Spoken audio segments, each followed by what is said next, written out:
I know you're drawing near as I worship.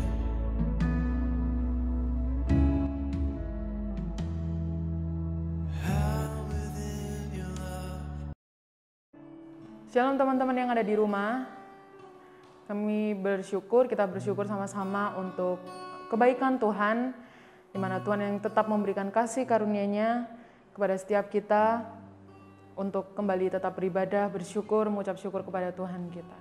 Mari kita siapkan hati kita memuji, kita menyembah nama Dia, sebab Dia Allah yang hidup, Dia Allah yang berkuasa.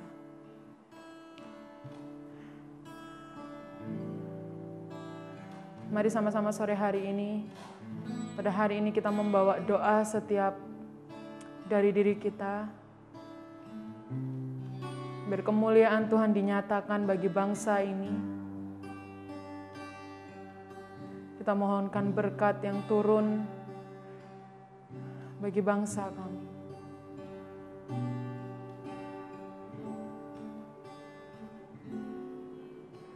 Syukur untuk setiap rencanamu dan rancanganmu yang mulia. Dalam satu tubuh kami bersatu menjadi duta kerajaan-Mu.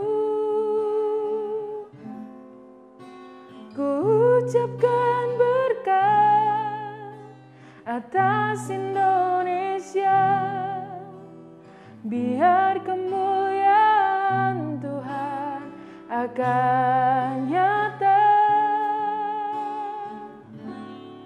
bagi bangsa ini. Kami berdiri dan membawa doa kami kepadamu. Sesuatu yang besar pasti terjadi dan mengubahkan negeri kami. Hanya nama-Mu Tuhan ditinggikan atas seluruh bumi. Mari sama-sama nyanyikan lagu ini. Kami rindu melihat Indonesia pulih dari semua problema, hidup dalam jalan kebenaran-Mu, pancarkan terang kemuliaan-Mu. Ku ucapkan berkat atas Indonesia, biar kemuliaan Tuhan akan nyata bagi bangsa ini. Kami berdiri dan membawa doa kami kepadamu. Sesuatu yang besar pasti terjadi dan mengubahkan negeri kami. Hanya nama-Mu Tuhan ditinggikan atas seluruh bumi, atas seluruh bumi. Hanya nama-Mu Tuhan ditinggikan. Kami bawa doa kami kepadamu. Kau pulihkan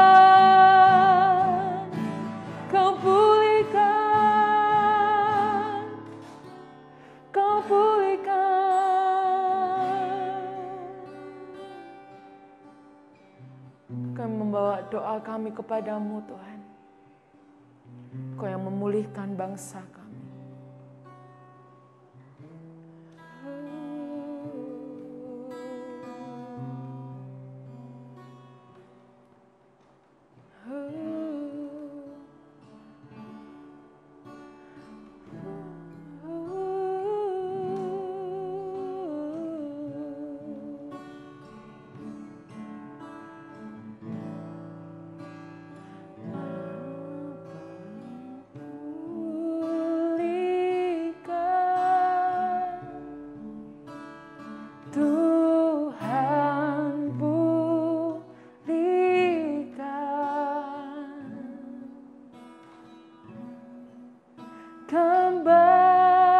Kembalikan bangsa kami kepadamu,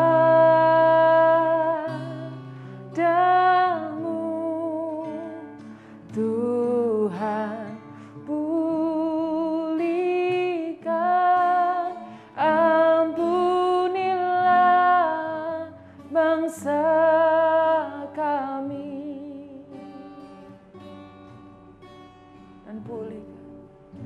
Dan pulihkan kembali negeri kami. Sekali lagi mari kita katakan, Bapa pulihkan, Bapa pulihkan, Tuhan pulihkan, Tuhan pulihkan.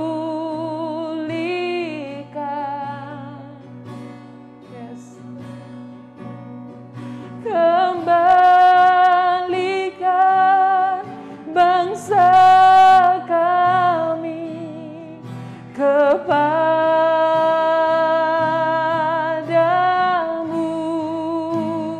Tuhan. Pulihkan, ampunilah bangsa kami.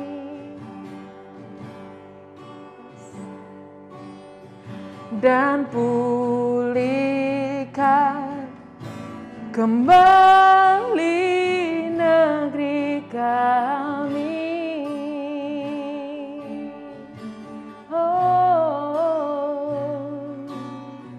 Dan pulihkan kembali negeri kami. Dan pulihkan kembali negeri kami. Benar Tuhan, ini harapan setiap kami anak-anak-Mu Tuhan. Biar Engkau memulihkan bangsa kami, Engkau memulihkan negeri kami Tuhan. Biar setiap permasalahan yang ada, kami tahu Tuhan yang dihadapi tidaklah mudah. Tapi kami percaya tangan Tuhan mampu menolong. Tangan Tuhan mampu menjamah. Tangan Tuhan mampu memulihkan. Memulihkan bangsa kami, negara kami ini Tuhan. Terima kasih Bapa, terima kasih. Bila Tuhan kami mau bersatu hati memuji nama-Mu, menyembah Engkau. Sebab Engkau Allah yang dahsyat, Engkau Allah yang mulia, dan Engkau Allah yang layak ditinggikan. Terima kasih Bapa, terima kasih. Kami mau sama-sama bersiap Tuhan untuk memuji nama-Mu. Haleluya, haleluya. Amin. Yuk sekarang kita mau menyembah, memuji Tuhan, meninggikan nama Tuhan. Dimanapun kalian berada saat ini, kita mau tetap bersama-sama bersatu hati, meninggikan namanya.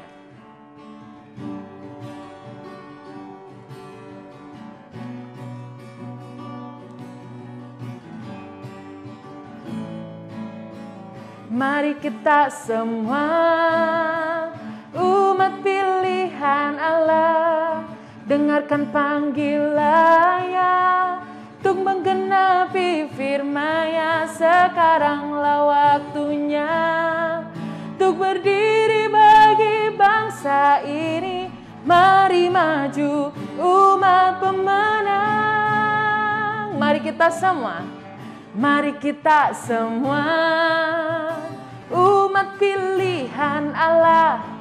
dengarkan panggilannya, untuk menggenapi firman-Nya. Sekaranglah waktunya untuk berdiri bagi bangsa ini. Mari maju umat pemenang. Ku kan bangkit, nyatakan kemuliaan-Nya. Ku kan bangkit, nyatakan kebesaran-Nya. Sampai setiap lutut bertelut, semua lidah mengaku Yesus Kristus Dialah Tuhan, Raja segala raja. Dialah Raja. Ya, lebih lagi katakan, mari kita semua, mari kita semua, umat pilihan Allah, dengarlah panggilannya, untuk menggenapi firman-Nya. Sekaranglah waktunya untuk berdiri bagi bangsa ini. Mari maju umat pemenang. Ku kan bangkit, nyatakan kemuliaan-Nya. Ku kan bangkit, nyatakan kebesaran-Nya. Sampai setiap lutut bertelut, semua lidah mengaku Yesus Kristus Dialah Tuhan, Raja segala raja. Dialah Raja.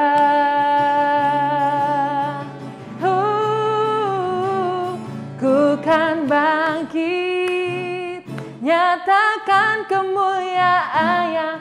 Ku kan bangkit, menyatakan, nyatakan kebesaran-Nya.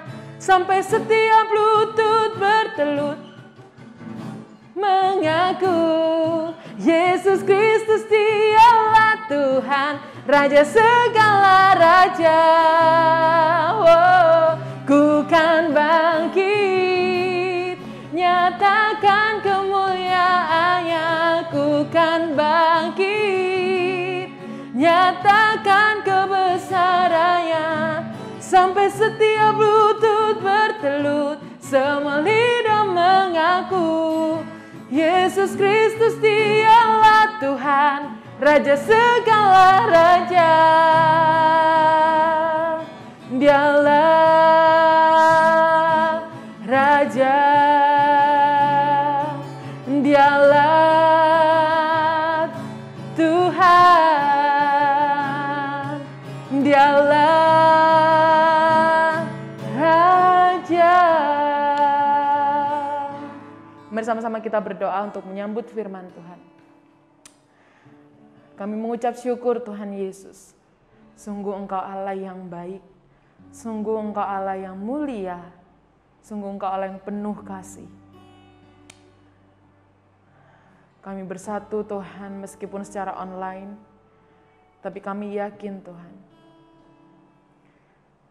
kami mau tetap memuji-Mu, kami mau tetap menyembah-Mu Tuhan. Dan juga kami mau mendengarkan kebenaran firman-Mu Yesus.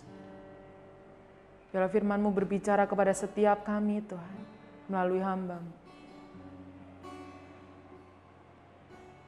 Kiranya apa yang disampaikan boleh menguatkan kami, boleh mengubahkan kehidupan kami Tuhan. Terima kasih Bapak, terima kasih. Kamu siapkan hati kami, Kamu siapkan pikiran kami Tuhan, hati kami, mendengarkan firman Tuhan dengan baik. Terima kasih Tuhan Yesus, terima kasih Allah yang baik. Hanya di dalam nama-Mu, nama Tuhan Yesus Kristus, anak-Mu, kami berdoa dan mengucap syukur. Amin. Shalom teman-teman. Ya, kita kembali lagi dalam ibadah Sabtu dalam keadaan yang tidak memungkinkan sehingga kita tidak bisa live streaming seperti biasa. Pada minggu ini kita akan bahas tentang Allah sedang bekerja di dalam tujuannya. Kalau minggu lalu dijelaskan bahwa Allah bekerja melalui rencananya, maka minggu ini kita akan belajar bersama-sama bahwa Allah bekerja di dalam tujuannya gitu. Nah, sebelum kita masuk ke dalam pembahasan firman Tuhan, mari kita baca bersama-sama dalam Roma 11 ayat 33. Saya bacakan Roma 11 ayat 33. Oh, alangkah dalamnya kekayaan hikmat dan pengetahuan Allah. Sungguh tak terselidiki keputusan-keputusannya dan sungguh tak terselami jalan-jalannya. Oke, nah di Roma 11 ayat 33 ini dikatakan alangkah dalamnya hikmat, alangkah dalamnya kekayaan hikmat dan pengetahuan Allah gitu. Nah, dalam bahasan pokok bahasan kita yang kita bahas hari ini pada minggu ini berbicara tentang tujuan Allah gitu. Tujuan Allah dalam kehidupan kita. Kalau kita bisa pelajari, kalau kita bisa belajar dalam kehidupan sehari-hari, kadang kita mikir, iyo, kenapa ya? Untuk apa aku diciptakan? Terus kemudian bisa masuk lagi, Tuhan ini sebenarnya sedang bekerja nggak sih? Kok aku menentukan langkah hidupku kok salah terus, keliru terus? Gitu. Nah, seringkali kita tidak menyadari bahwa Tuhan itu sedang bekerja dalam kehidupan kita. Seringkali kita tidak menyadari itu. Sehingga kita mengambil keputusan, aku mau jalan dewe. Aku mau melakukan hal ini. Gitu. Padahal kalau kita tahu bahwa Tuhan itu memegang kendali. Setiap bahkan dikatakan sehelai di rambut pun kalau itu jatuh itu atas izin Tuhan. Nah, jadi Tuhan memegang kendali atas kehidupan kita. Yang kita sadari harusnya seperti itu. Nah, masalahnya adalah, problemnya adalah gini teman-teman. Seringkali itu kita tidak menyadari hal tersebut. Kenapa? Karena gini loh. Karena seolah-olah aku bekerja sendiri, karena seolah-olah aku melakukan halnya sendiri, karena seolah-olah aku ini kok koyok bertarung sendiri gitu. Nah, jadi teman-teman, Tuhan itu bekerja, tetapi di dalam tujuannya, di dalam rule-nya Tuhan. Kalau kemarin dikatakan tentang Tuhan bekerja di dalam melalui rencananya, dikatakan bahwa rancangan Tuhan itu rancangan damai sejahtera yang tidak mendatangkan kecelakaan. Nah, hari ini kita yakini juga bahwa Tuhan itu bekerja melalui tujuannya untuk setiap kita. Apa sih tujuannya? Yang sebelum kita masuk ke dalam ketujuan, kita harus belajar dulu dan mengerti dan mengimani dulu bahwa Tuhan itu berdaulat penuh atas kehidupan kita. Ada 3 hal yang perlu kita pahami bahwa kedaulatan Tuhan atas hidup kita. Yang pertama, kedaulatan Tuhan itu yang pertama adalah Tuhan itu Maha Hadir. Dalam Mazmur 139 ayat yang ke-7 dikatakan, kemana aku dapat pergi menjauhi rohmu? Ini yang dikatakan Daud. Gitu, Mazmur Daud. Daud berkata, kemanakah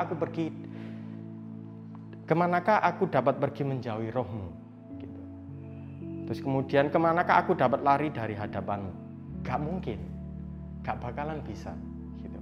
Tuhan itu Maha Hadir di dalam kehidupan kalian, di dalam rumah kalian.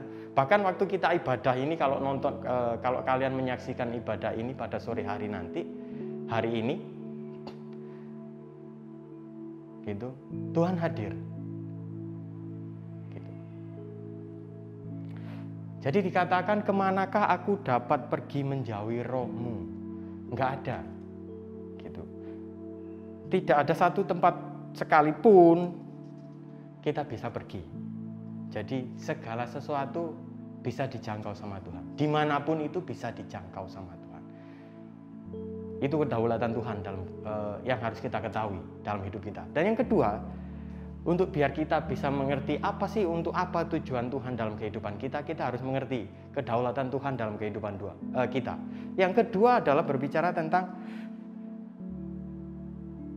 Tuhan tahu segalanya. Gitu. Jadi Tuhan Maha tahu.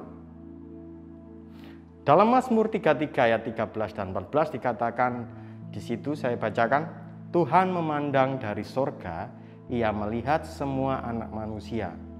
Dari tempat kediamannya ia menilik semua penduduk bumi. Jadi kata menilik, memperhatikan, ngeceki siji-siji. Jadi teman-teman, semisal kalau teman-teman kalian ngupil gitu, itu Tuhan tahu. Bahkan kalian delikno upil kalian itu Tuhan tahu. Bahkan kalian ngentut pun, semisal kata-kata ini, misal ini ya, maaf ya, jadi gurauan aja, tapi Tuhan tahu gitu. Menilik semua penduduk bumi. Ya masuk kalian delik nang isor meja pun tetap Tuhan tahu. Jadi Tuhan tahu segalanya gitu. Jadi untuk apa kita gelisah kalau Tuhan tahu segalanya? Gitu. Tuhan tahu masa depan kita. Bahkan dia lebih ngerti dan lebih paham untuk masa depan kita. Seringkali kita ditakoni lah, ditanya, kalian tak tanyai, kamu gede mau jadi apa? Pasti jawabannya, Nah, kata itu berpikir lebih dulu, mikir, oh ya, apa ya. Nah, Tuhan enggak. Tuhan lebih tahu masa depanmu dibanding dirimu sendiri. Jadi untuk apa kamu bingung dan gelisah? Gitu. Nah, kebenaran yang ketiga, bahwa Tuhan berdaulat penuh atas kehidupan kita, yaitu Tuhan Maha Kuasa.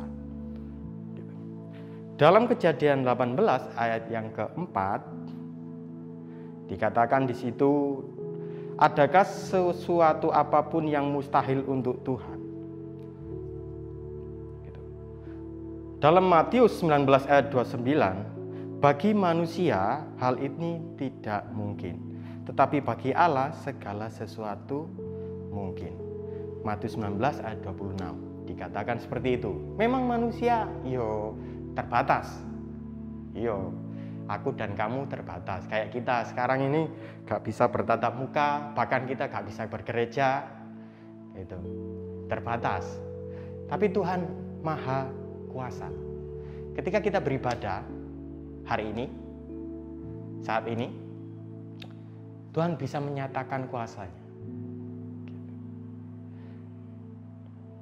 Jadi, teman-teman, ketiga hal itu tadi, kebenaran yang harus kita ketahui bahwa Tuhan berdaulat penuh atas kehidupan kita. Dia yang berkuasa, Dia yang tahu segalanya, dan Dia yang maha hadir. Pertanyaannya, ketika kalian disuruh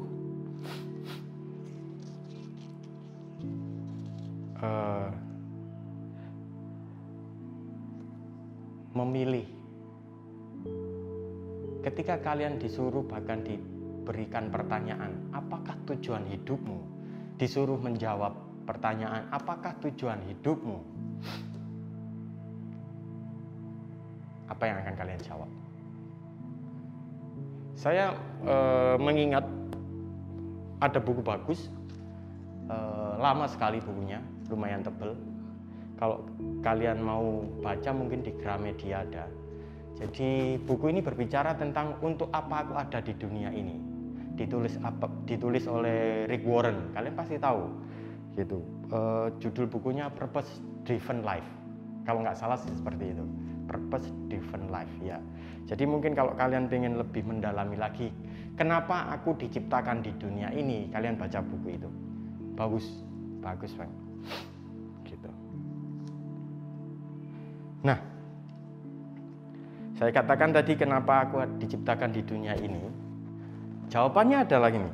Tujuan hidup kita sebenarnya itu bukan berpusat pada diri kita sendiri. Kalau kita berpusat pada diri kita sendiri, kita melakukan pekerjaan sesuatu, kita mencapai hasil tertentu, pasti ada sesuatu hal di mana kita akan merasa kok cuma segini. Gitu. Itu kalau kamu sudah berhasil. Bahkan kalau kamu tidak berhasil, akhirnya kamu down. Kok kecewa aku akhirnya. Nah, gitu. Itu karena kita berpusat pada diri kita sendiri. Gitu. Tujuan kehidupan kita sebenarnya itu bukan berpusat pada diri kita sendiri, melainkan berpusat pada Tuhan, Sang Pencipta kita. Kenapa? Dalam buku Rick Warren itu dikatakan kita ada karena untuk menyenangkan Tuhan. Gitu. Kita ada untuk menggenapi tujuannya Tuhan. Kalau kalian baca dalam Kejadian 1, di situ kemudian Kejadian 2, bagaimana tujuan manusia diciptakan, bagaimana berkat yang dicurahkan untuk manusia, kita akan bisa menyadari, oh iya, sentralnya bukan di kita, tapi sentralnya di Tuhan. Jadi teman-teman, jadi kalian ojo berpikir aku pengen gini, aku pengen gini. Boleh kalian berpikir seperti itu, aku pengen gini, tapi diserahkan ke sama Tuhan. Tuhan, bener nggak aku seperti ini jalan hidupku? Gitu, datang sama Tuhan. Gitu. Nah, dalam Kolose 1 ayat 16 yang B dikatakan segala sesuatu diciptakan oleh Dia dan untuk Dia. Jadi sentralnya tujuan hidup kita ini bukan diri kita sendiri, tapi Sang Pencipta kita, yaitu Tuhan. Oke teman-teman, jadi tahu? Nah, kalau kita sudah selaras nih, posisi kita sudah mengerti, oh aku diciptakan dengan 3 kebenaran tadi, sentral hidupku hanya untuk Tuhan, tujuan hidupku untuk Tuhan, gitu. Pusatnya di Tuhan. Kenapa pusatnya di Tuhan? Karena aku tahu Tuhan itu maha kuasa, Tuhan itu maha tahu, Tuhan itu maha hadir. Kalau sudah ngerti seperti itu, maka otomatis kehidupan kita nanti ke depannya, kalau kita menerapkannya, maka akan diberkati Tuhan. Berkat bukan berbicara tentang materi, tapi juga bisa juga kesuksesan atau hikmat, kebijaksanaan yang Tuhan berikan. Itu juga berkat. Sehat, kesehatan, itu juga berkat. Oke, nah supaya kehidupan kita, tujuan hidup kita ini bisa berhasil gitu dalam pekerjaan kita, segala sesuatu ini harus selaras dengan tujuannya Tuhan, gitu. Biar jalannya berbarengan. Kalau Tuhan pengennya seperti ini, tapi kamu pengennya menggok merini, ya gak mungkin bisa. Harus berjalan selaras, gitu. Nah, maksudnya berjalan selaras itu seperti apa sih? Ada 3 poin yang akan saya sampaikan hari ini. Yang pertama, tujuan hidup orang percaya itu menjadi seperti Kristus dalam karakter. Gitu. Nah, kehidupan kekristenan seringkali itu dilihat dari sedang menjadi siapakah kita untuk orang lain. Menjadi musuh, atau menjadi penonton, atau menjadi penolong. Makanya saya tulis dikatakan di situ di poin yang pertama, menjadi seperti Kristus dalam hal karakter. Kemudian Paulus katakan berbicara menjadi seperti Kristus dalam karakter. Kehidupan kerohanian kita itu harus menghasilkan buah. Gitu. Buah-buah seperti yang ada di dalam Galatia, kesabaran, kemurahan, kesetiaan, kelemah lembutan. Gitu. Di Galatia 5 ayat 22 dan seterusnya. Nah, cepat saja. Yang kedua, tujuan hidup orang Kristen, orang percaya, kita, aku dan kalian yang ada di rumah, yang lagi menyaksikan ibadah ini, berpikir seperti Kristus. Kalau tadi menjadi seperti Kristus dalam karakter, sekarang dalam pikiran. Karena seringkali aku berpikir seperti Kristus itu seperti apa? Ya apa ya gitu. Banyak kehidupan kita sekarang ini itu seperti bayi, titik-titik nuntut gak terima, egosentris tadi. Nah, karena kita gak mengerti tujuan hidup kita gitu. Nah, menjadi berpikir seperti Kristus itu yang pertama itu berhenti untuk berpikir menjadi anak kecil. Anak kecil maksudnya apa? Anak kecil itu mementingkan diri sendiri. Coba bayangkan Kalian yang punya adik-adik, kasih satu mainan, kemudian mereka pasti akan rebutan, mementingkan dirinya sendiri. Atau bahkan waktu mereka main, pinjem mainan itu, pasti mereka akan berontak. Nah, itu mementingkan sendiri, kepentingan sendiri. Nah, yang kedua, mulai berpikir dengan dewasa, atau istilahnya berpikir matang.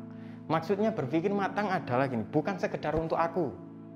Aku berpikir, aku melakukan sesuatu bukan sekedar untuk aku, bukan sekedar untuk membuat diriku bahagia, bukan sekedar untuk ben aku memperoleh ketenangan, enggak. Tapi berpikir juga apakah itu berdampak untuk orang lain? Apakah itu bisa membantu kehidupan orang lain? Apakah itu bisa membantu kepentingan orang lain? Itu berpikir seperti Kristus. Kristus sudah contohkan dalam kitab Injilnya di situ. Kalau teman-teman pasti sering lihat dan dibacakan, bahkan kalian bisa ingatlah pada waktu sekolah minggu pasti sering dijelaskan. Mulai Yesus membantu, kemudian menolong, membasuh kaki dan sebagainya, itu kan bukan tentang dirinya sendiri, tapi tentang orang lain. Nah, yang terakhir, tujuan kehidupan kita itu untuk memuliakan Tuhan itu adalah senternya ke Tuhan. Maksudnya tujuan hidupnya kita itu yang terakhir adalah bertindak seperti Kristus. Jadi kalau pertama tadi kita berkarakter, yang kedua tadi kita berpikir seperti Kristus, dan yang terakhir ini bertindak seperti Kristus. Bertindak itu seperti apa sih? Bertindak seperti Kristus apa sih? Gini, apa yang kamu sampaikan dalam mulutmu dan dalam pikiranmu itu selaras dengan apa yang kamu kerjakan. Gitu. Nah, dengan demikian orang lain bisa tahu bahwa tujuan hidupmu memang benar-benar senternya ke Tuhan. Karena kamu sudah berbuah, orang lain bisa lihat. Oh, seperti ini wong Kristen. Di dalam pergaulan, oh iya iki arek Kristen iki keren iki. Dijak bolos gak gelem, tetep taat, gara PR terus. Nah, ya, seperti itu, teman-teman. Nah, sekarang pertanyaannya, bagaimana caranya saya mengetahui tujuannya sudah Tuhan tetapkan dalam kehidupan saya? Saya tadi berbicara tentang bahwa kita harus tahu tujuan kita itu selaras dengan tujuan Tuhan. Nah, sekarang pertanyaannya, bagaimana saya harus mengetahui? Bagaimana caranya saya mengetahui? Bagaimana caranya saya mengetahui bahwa tujuanku selaras dengan Tuhan? Yang pertama, kita harus punya sikap hati yang menyadari bahwa Tuhan itu mengasihi kita. Dalam Roma ayat 8 dan Yohanes 15 ayat 9 dikatakan di situ banyak. Saya bacakan di Yohanes 15 ayat yang ke-9. Yohanes 15 ayat yang ke-9. Seperti Bapa telah mengasihi aku, demikianlah juga aku telah mengasihi kamu. Tinggallah di dalam kasihku itu.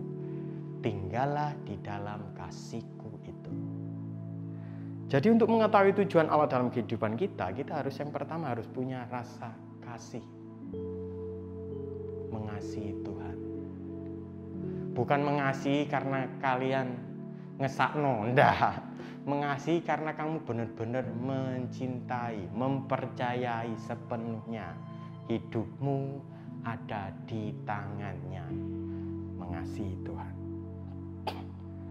Kemudian yang kedua, bagaimana kita mengetahui tujuan Allah di dalam kehidupan kita? Yang kedua itu percaya sepenuhnya bahwa Tuhan di dalam segala hal kita yang kita kerjakan. Maksudnya percaya kepada Tuhan dalam segala hal apapun yang kita kerjakan. Jadi kamu melakukan sesuatu, kerjakan dan serahkan kepada Tuhan. Tuhan, iki bener ndak? Tak serahno ke kamu, tak serahno. Pasrahkan, saya berikan kepadamu. Kalau memang ini kehendakmu, pasti akan Tuhan buat berhasil. Gitu. Percaya bahwa hidupmu di tangan Tuhan pasti akan menjadi sesuatu hal yang baik dan bahkan jauh dari atas rata-rata yang ada di sekitaran kita. Nah, yang ketiga, untuk mengetahui tujuan hidup kita, tujuan Allah dalam hidup kita, yaitu taat. Kuncinya taat. Bahwa Tuhan katakan, kamu harus mengasihi, berarti mengasihi. Ojo kita sudah sadar, kita percaya tapi kita tidak taat. Maksudnya taat itu apa sih? Taat itu adalah gini loh, melakukan segala sesuatu yang Tuhan inginkan, bukan karena ada embel-embel, bukan karena ada hukumannya, bukan. Melakukan sesuatu yang Tuhan inginkan karena kita sadar, taat. Gitu. Dia yang menjamin kehidupan kita. Dia yang sedang bekerja, bukan kita yang sedang bekerja. Gitu. Jadi teman-teman gak usah bingung, gak usah khawatir, gak usah galau. Aku besok mau jadi apa ya? Bingung, masa pandemi ini susah sekali ini. Bahaya ini kalau gini-gini terus, masa depanku kayak piye. Nah, berarti kamu tidak mempercayai kebenaran yang kedaulatan Allah dalam kehidupanmu, bahwa Dia Maha Kuasa, Dia tahu segala sesuatu yang kamu butuhkan, Dia Maha Hadir. Dan kamu kalau berpikir seperti itu, berarti senternya bukan di Tuhan, kamu senternya di dirimu sendiri. Didik aku piye masa depanku, kuku tahu terus. Senternya di Tuhan. Nah, kalau kita sudah bisa melakukan hal itu tadi, kita mengerti tentang kebenaran bahwa Tuhan berdaulat atas hidup kita, kemudian tujuan hidup kita selaras dengan Tuhan, otomatis apa yang kita kerjakan di dalam Alkitab dibuat berhasil.